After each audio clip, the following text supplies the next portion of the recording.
دوسرا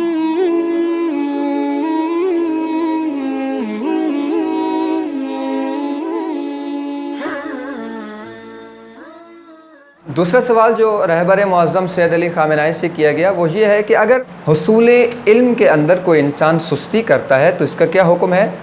اور جو انسان حصول علم کی بجائے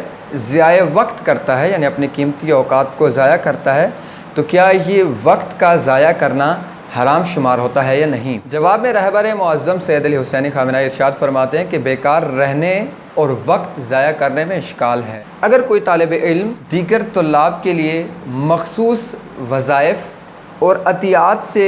استفادہ کرتا ہے، ان سہولیات سے استفادہ کرتا ہے،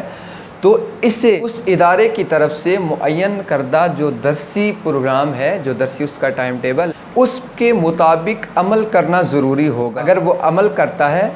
تو اس مرکز کی طرف سے، اس ادارے کی طرف سے جو سہولیات، جو وظائف، جو عطیات دیے گئے ہیں ان سے استفادہ کر سکتا ہے۔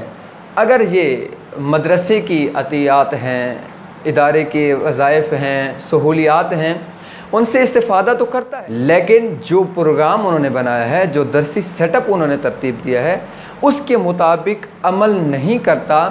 اس کی پابندی نہیں کرتا، تو اس کے لیے اس مرکز کے، اس ادارے کے، اس سکول کے، اس مدرسے کی طرف سے دی گئی سہولیات، عطیات اور وظائف استعمال کرنا شرعاً حرام ہے۔